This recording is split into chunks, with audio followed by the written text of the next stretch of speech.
Welcome to the Forensic Financialist, where we simplify business and leadership challenges and choose the road that leads to wisdom and excellence. We discuss tough issues facing business and figure out easy-to-implement solutions. Using the rearview mirror approach, we look in the rear view to move towards a brighter future. Here's your host, Jeff Newkirk. Welcome to the Forensic Financialist, where we aim to improve your business and build strong leaders by presenting understandable solutions. I'm your host, Jeff Newkirk. Now remember, in each episode, my goal is for you, the listener, to come away with at least one nugget, just one nugget of useful information, and hopefully get a little inspired along the way. Well, today is another great episode planned. We have a special guest, Dawn Candy. Now, I'm going to read most of the bio, but Dawn's bio is quite extensive and extremely impressive. So first of all, welcome. Thank you. Thanks for having me. You bet. So Dawn Candy is the founder and owner of I Promote You. It's a strategic marketing and promotional products company, operating since 2008. So 12 years. That's 12 good. years, yeah. I Promote You offers a wide range of products and services, including promotional items, corporate apparel and gifts, printing, awards and incentive programs, event giveaways, marketing consulting, event logistics, and more. Wow. There is more. Well, and I'm wearing an embroidered shirt. Yes. I know our listeners can't see, but it's awesome, so thank you. And he looks amazing in it, I'll just say. Wow. You can be on as a guest next time, too. Awesome. So Dawn's passion for helping people has really been the driving force and the primary focus for everything that she's done and with her customers at I Promote You. Creative and outside-the-box thinking has established I Promote You as a true partner rather than just a service provider. I would totally agree with that. Thank you. Dawn is a long-standing member of the Advertising Specialty Institute, Promotional Products Association International, the Woodlands Area Chamber of Commerce, and Leadership Montgomery County alumni. Wow. Is there anything out of that that is the most satisfying or that you're the most proud of? Well, I would say the Woodlands Area Chamber of Commerce, I have been active with the chamber for over 25 years. I have enjoyed understanding how the chamber works from an employee standpoint. I actually worked on staff for a short while, and now I'm a business owner. So I have a very unique perspective when it comes to the chamber and the services and involvement. So I really have enjoyed that. And Leadership Montgomery County, I'm very proud of. I graduated in 2004. I've been an active member of the alumni since I graduated, and I love learning about the county through Leadership Montgomery County. So describe a little bit about what that program is, because not everybody knows what that leadership program is in Montgomery County, which is located just north of Houston. Yes. So Leadership Montgomery County is a program that a business leader would make application for. They typically select 45 classmates per year to go through the program. It is a 9-month course. Not everybody gets in, right? Correct. Not everyone gets in. They do exceed probably 80 to 100 applications each year. And so they've got less than half. Yes, they have to narrow that down. Okay. Correct. And so once you're accepted into the class, they start the class with a retreat, and they meet for 9 months, one day out of each month. And they basically learn about the county. It's education, healthcare, government, infrastructure. There's all sorts of topics that they cover in that class each month. And in addition to that, they select a class project to work on that is sustainable after the class graduates. So it's very practical. It is very practical. It's very, I would say, philanthropic and also just very community-centric as well. And, you have to remember that's part of the class is actually doing the class project, because you have to remember you are in a class with business leaders, community leaders. Mm-hmm. We have a lot of chiefs in that area. And so you learn how to become a better leader, and you learn when to step up and lead and when to kind of sit back and let someone else take the lead. So it's a great program to go through. They typically graduate in May, and the new class applications are out at that time, so you can apply, and they announce the new class in July, I believe, each year. So it's really a great program, and it's evolved so much since I graduated. My husband has also graduated from the program after a lot of encouragement from me. And so encouragement to graduate, or encouragement to go through apply, yes. Because I told him it's a great opportunity to get to know other business leaders in the community from all over the county. That's the great part, is it's not just South Montgomery County, but they include north, south, east, and west. And so you get to, which is a big county. It is a very large county. Not and everybody realizes how big Montgomery County is in the population, which I think, correct me if I'm wrong, but about 600,000 people now? I think we're getting close to that if we're not there already, because it is one of the fastest growing communities in the nation. Conroe is, which is in the heart, basically. So, yes. Yeah. Just north of Houston, which is Harris County, and so many people are moving up to this area. Yes. And I think, as you said, a lot of chiefs, but a lot of folks that are very knowledgeable, and they know what they're doing, and they can provide the education and the leadership that all the students need. That's exactly right. Yeah. Yes. Awesome.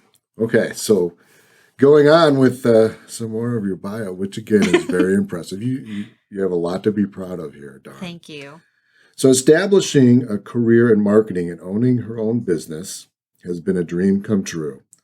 And it enabled Dawn to pursue her passion for the community by giving back to nonprofit organizations close to her heart. So let me read off some of these nonprofit organizations. Let's see, Montgomery County Food Bank, which you helped expand into a 72,000 square foot building. And then you founded the Greater Montgomery County Restaurant Association, which also is we'll talk about that in a minute. Okay. That's pretty impressive. Let's see. Also, the Economic Development Corporation, you were on the board as a VP, and you were recently appointed to the City Council, placed for and serves the city as Mayor Pro Tem. So, a lot there. Let's go back to the Montgomery County Restaurant Association, because there's a little story behind that. How did that happen? So I was, in 2007, I believe it was, I was team leader for the Woodlands Area Chamber's Taste of the Town. And I was doing some research. I went to Galveston because they have what they call an Epicurean evening. And that event actually was benefiting the Galveston Restaurant Association. And I thought, oh, this is interesting. And wow, they had a huge convention center full of restaurants and businesses, just like our Taste of the Town was previously. And so I was impressed. The Taste of the Town, just really quickly, a lot of restaurants in the area participated, something that the chamber puts on. Correct. And people from the community, or whoever, from the area, want to participate. They buy a ticket and they can go to a number of different restaurants just to check them out. Well, that's the way we're doing it this year. But when I was the team leader, that's not how we did it. We were in the Woodlands Waterway Marriott. We had the whole convention center, and outside in the foyer as well, with restaurant booths, with businesses who sponsored, and the community got involved by purchasing the ticket, as you said, but they came to the convention center and walked through that area. So it was really a lot of networking going on. There was great opportunities to taste the food from area restaurants. And, we had probably close to 4,000 attendees in that one night. And so as team leader, I really wanted to see, are there things that we could improve upon?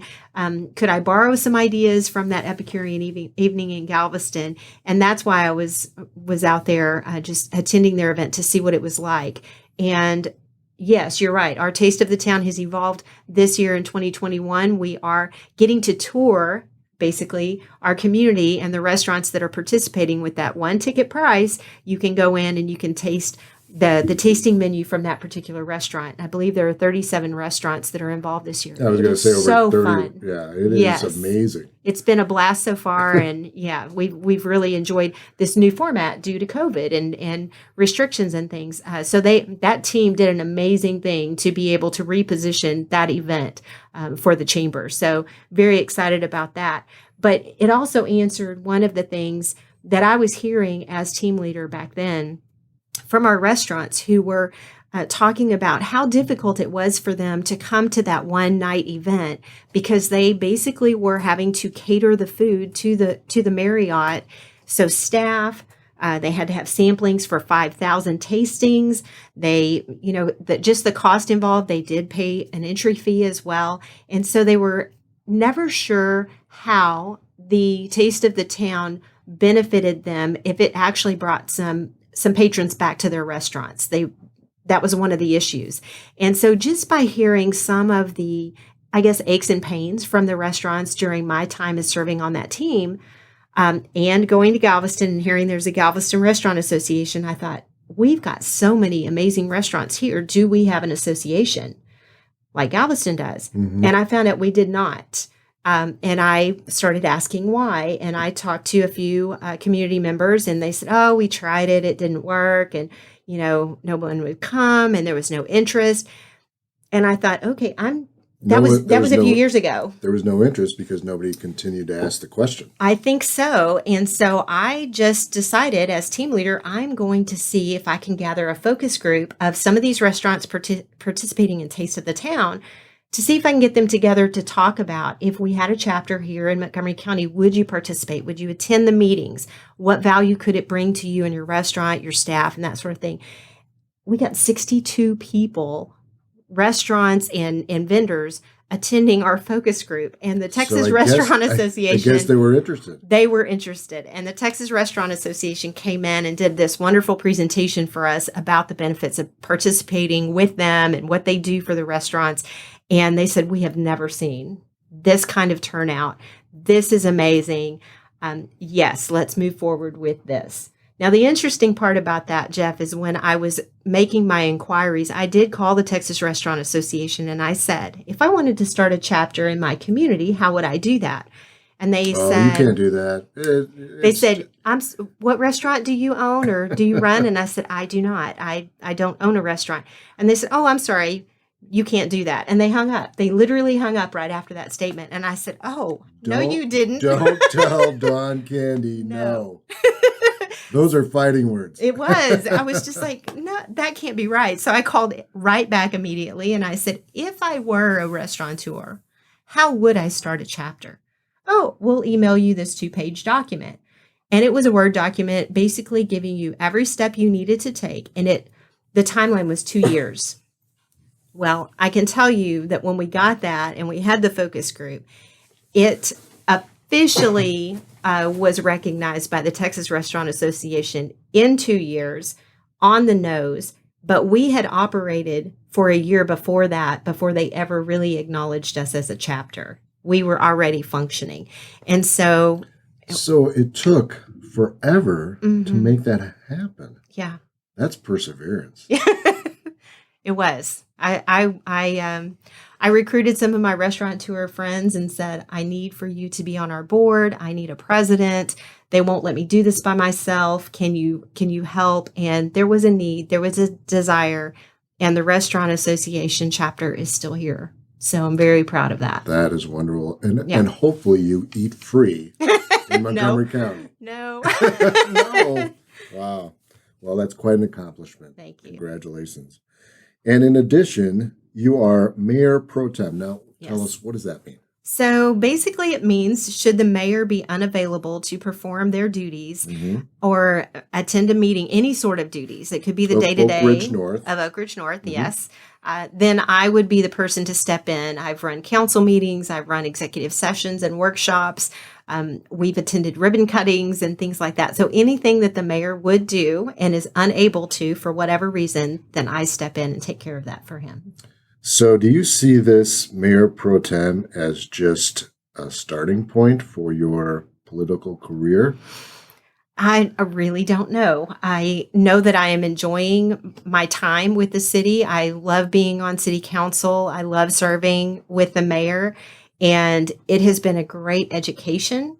And so I don't know where that's going to take me. I just know that I'm open to the possibilities. We'll say There you that. go. Yeah. I believe there's much more in your future. Thank you.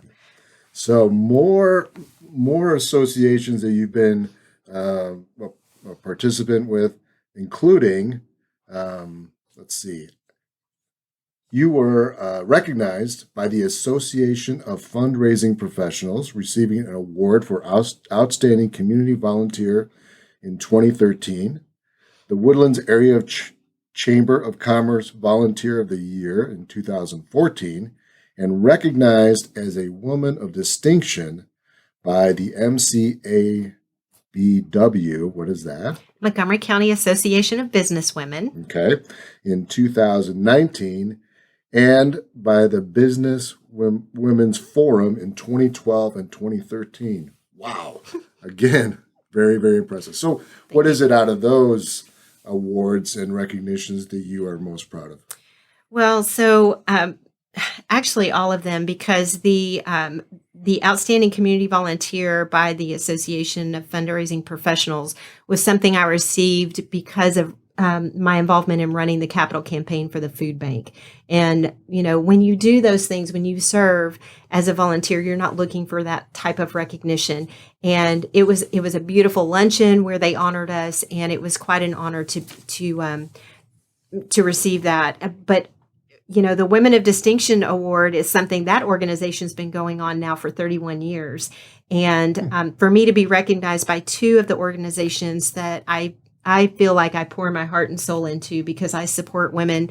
I love to mentor. I love both of those organizations very much. And so to be recognized by those organizations for the service that I do it's really just an honor, and I was very humbled by it. What a huge compliment to you. It really is, and it makes me feel very, very good. Yeah, you've influenced a lot of people. Yeah. So Wonderful. thank you. One more on here that I have to ask about, and that I Promote You was awarded the Hub certification by the state of Texas. Yes. So what does that mean? So the Hub certification is actually just a state certification. They basically vet you as a business to make sure that you are solid, stable, that you've got a great company. You can supply whatever the needs happen to be.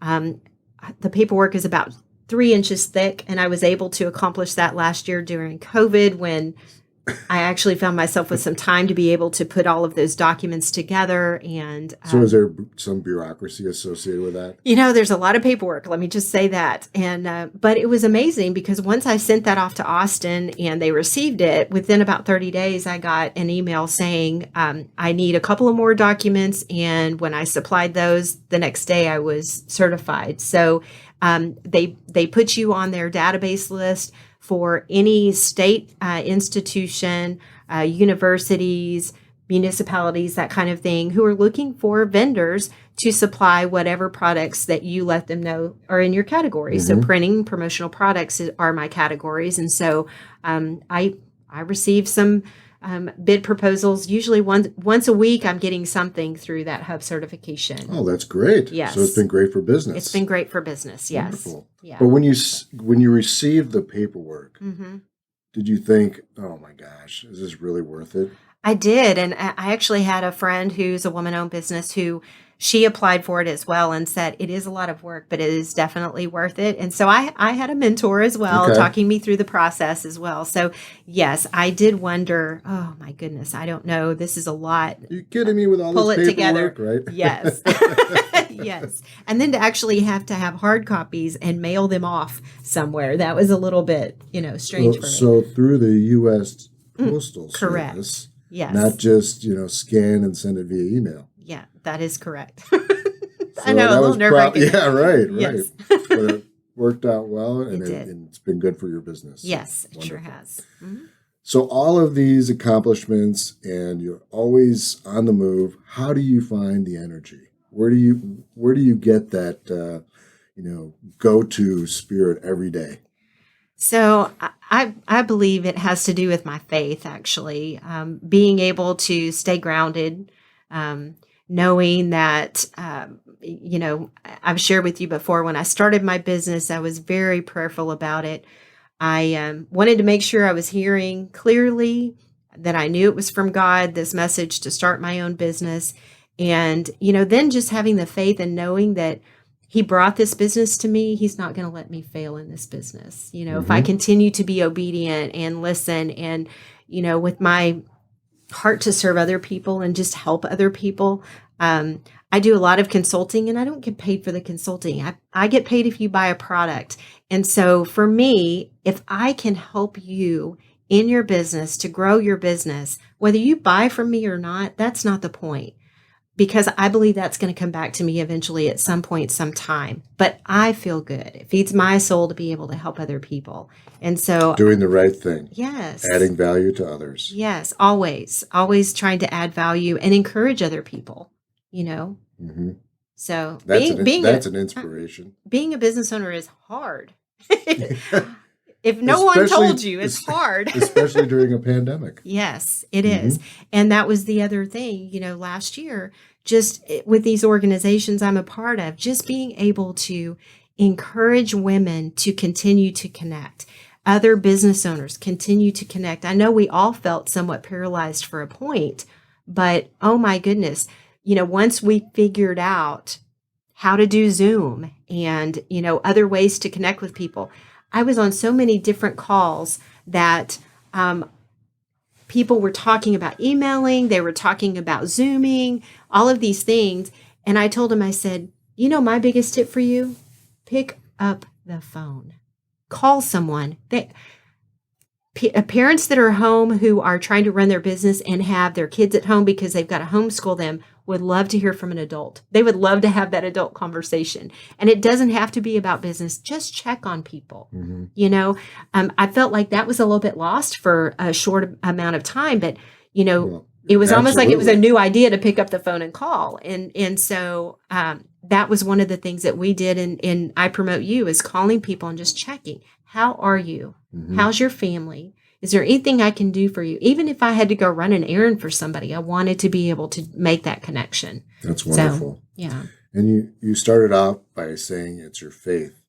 Yes. And there are a lot of folks that sort of question their own faith. And, I run across this often, and I'm a person of faith, and I fall short every day, but I try. What is it? How do you keep that faith strong? And when you come across somebody who doesn't have a strong faith, how do you approach them? How do you have that conversation? Well, I think I'm very positive with people, regardless if they don't have it. But I do share testimony with them and telling them how, for me, that it gives me peace and comfort in knowing. And I do talk to people a lot. It's like I keep running against these challenges. I'm every time I turn around, something else seems to be going wrong. And I tell them, if that's the case, you might be on the wrong path, because truly, when God creates that path for you and you are on the road that He wants you to be on, you've got smooth sailing. People come into your life that can help you along the way. You start seeing doors open, connections being made. Yeah, but Dawn, that's not God. I mean, come on, right? I mean, you hear that. I do hear that. People always push back. I do hear that. And, I just tell them, my testimony is, it is, because I've been in those situations where things kept going wrong and things kept going wrong, and I mean, God can't give you anything if your fists are clenched. You got to be receptive. You have to be open. So what are you holding on to that is enabling Him to not give it to you? What is it that you are focused on? Shift your mindset just a little bit. Start looking at the positive things, and even a great analogy. When I was pregnant, every time I looked around, I saw a pregnant woman. If you're looking to buy a new car and you're thinking, oh, I'm going to get this Lexus SUV over here, everywhere you look, you start seeing that So- Lexus SUV, Right. right? So it's the same thing for negativity. If you're looking at negative things and you're feeling negative all the time, It's contagious. that's what you're going to find. Right. So why not focus on the positive? Because Why- that's contagious too. it is. It is. And we have a you will choice. feel better.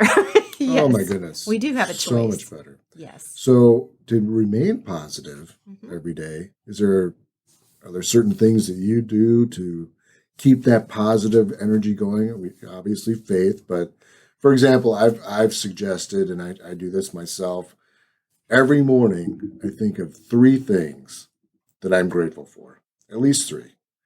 And some days it's the exact same thing. Mhm. That's okay. But if I get into a habit of saying, I am thankful for this, I'm thankful for that, it becomes more of a, positive thing that I'm actually looking forward to every morning Yeah. to get me going. Yeah.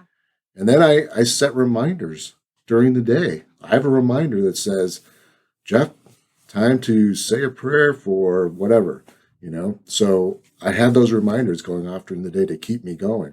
Do you do similar things or? So I meditate. I listen to motivational presentations on YouTube. Do you have a favorite one?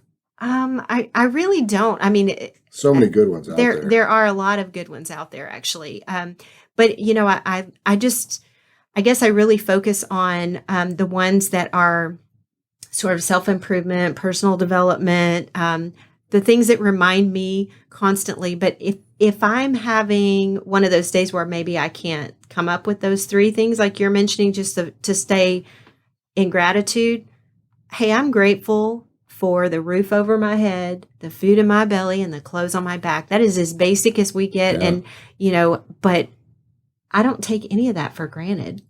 Absolutely not.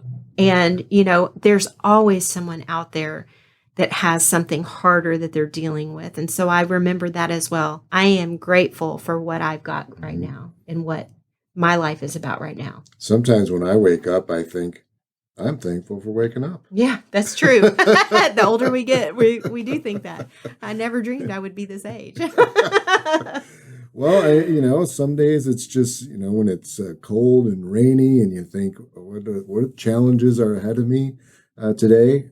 Well, I'm just thankful that I'm getting up to face those challenges. Yeah. And I can do it. Yeah. And I think about all the things I get to do, not the things I have to do. Mm-hmm. Yeah. Yeah. You talked a little bit about how I Promote You reacted during the COVID pandemic. We're still coming out of it. Mm-hmm. And I think in Texas, we are fortunate that we have more opportunities to do business than in some other states. But Agreed. how are you changing your plans for 2021? Because there's still so much uncertainty. Yeah, there is. So it's interesting. 2021, I've set myself a goal to visit some new networking groups that I don't typically go to. Many of them are still on Zoom, and it's not anything that I'm going to do on a regular basis necessarily, but just kind of putting myself out there into a new sphere. And, having the opportunities to do podcast, to do public speaking, I've created a seminar for the Woodlands Chamber, and hopefully I'll get to present that. But it's a way to stay in front of people. It's going to be a great seminar. I am looking forward to it. And so I just feel like, my word for this year is fearless. And it's fearless because I want to do things that I had been afraid to do before, take a little bit of a risk, right? Mm-hmm. But I also kind of dissected that word. If you think about it, fearless, that speaks to my faith. Fearless. But when I say it in my head, I'm fearless. It's tough. We're going to do this. We're going to get it done. So I think about that those energy. Of you who are listening, you can't see, Dawn is clenching her fist and is ready to punch the wall. I'm ready to attack whatever it is. And so, and that's really the thought that's been going through my head with that word. And so I hope that other people listening to this can select a word for this year that they can get behind, that they feel passionate about, that will drive them, that will help them to move to that next level that they want to go to. So there are two things that you said that I really just hit home with me. The first one is, of course, being fearless and having a faith. I didn't realize this until recently, but in the Bible, it says 365 times, do not be afraid. Mm-hmm. And I'm thinking that if it says that 365 times, one for every day, each day of the year, Yes. God probably really means it. That's true. So we probably should put our fears aside and have courage Yeah. because that's what he wants. Yeah. Yeah. So the other thing that you said is, well, beyond the fear, but attacking what's coming up, right? Mm-hmm. And I've said it's time to embrace the day, embrace the day and enjoy what we have and be thankful. But I'm going beyond that. We have to attack the day. And I don't mean that in a negative way where we're going to go out and start fights or anything. Not at all. Right. That's not what I mean at all. But we have to be ready to attack whatever is going to come our way so we can stay positive, stay focused, and accomplish. Mm-hmm. So be fearless and attack it. Yeah. Yeah. That's a good point. That's a very good point. So good. So what's next? I can't believe we've already been talking for 30 minutes. It's flown by. It has flown by. What's next for Dawn Candy? What do you see in the next couple years, the next 5-10 years? I mean, I can guess. Yeah. But let's hear it. You have great aspirations for me, Jeff. I'm going to hang with you more Look often. what you've accomplished. I am not sure as far as what the future holds with, my desire to speak more, do some public speaking, that kind of thing. But I can tell you that I am working on, I promote you really with my why in mind of the fact that I want to be able to give back to my community. So that means that my company is going to run without me, and I will be able to participate more in those philanthropic things and those nonprofits that I have such a heart for. I'm going to make a difference in my community, and I really am focused on building my business to that point so that I can step away from the business. It can continue to run and serve my customers, and I am able to make a bigger difference on a bigger stage. That's what I'm looking for. You will. Yeah. You will make a big difference. Can you give us some insight to the seminar that you're putting together? Yeah, so we're going to be talking about networking in 2021. We're going to talk about your elevator speech or your 60-second, how to craft that, how to be interesting when you are crafting it, but still getting your point across and reaching your target for that.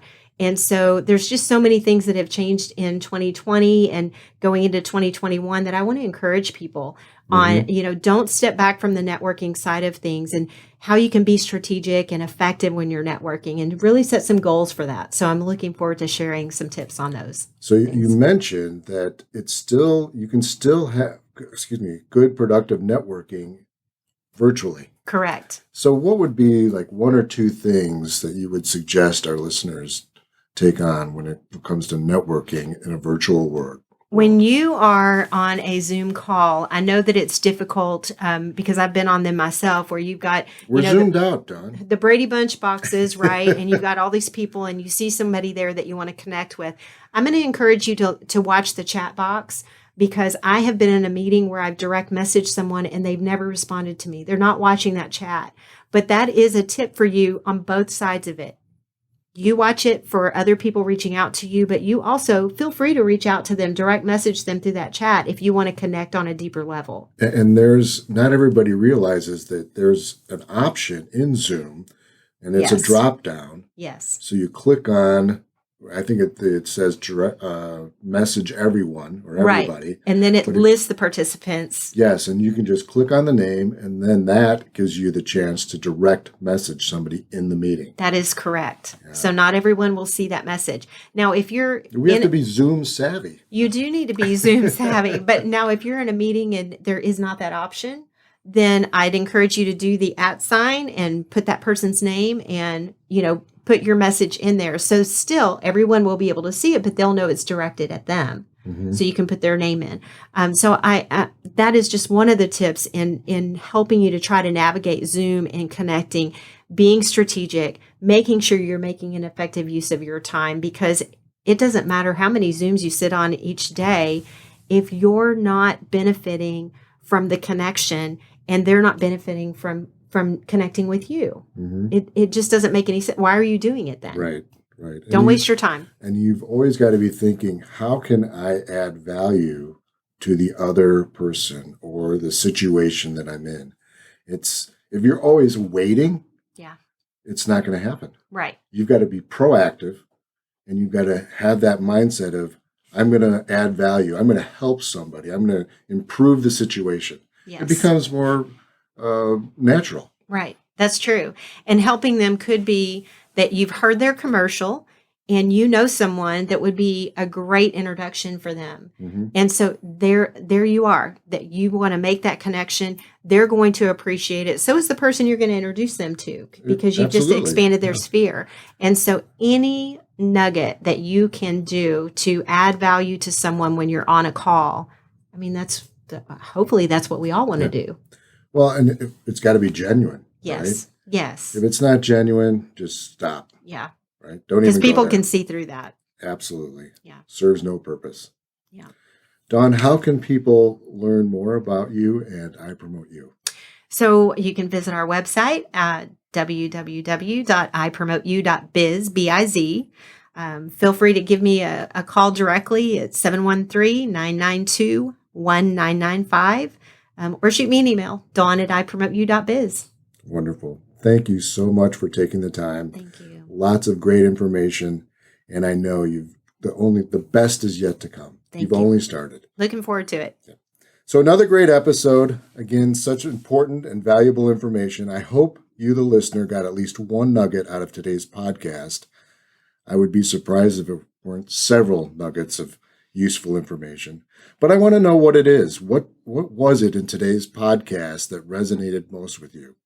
Let me know. You can email me at jeff@understandablesolutions.com, or just go to my website, understandablesolutions.com, and add it to my blog.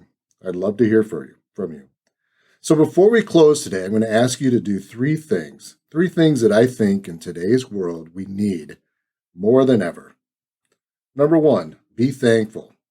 Be thankful for your friends, your family, acquaintances, your job, your home.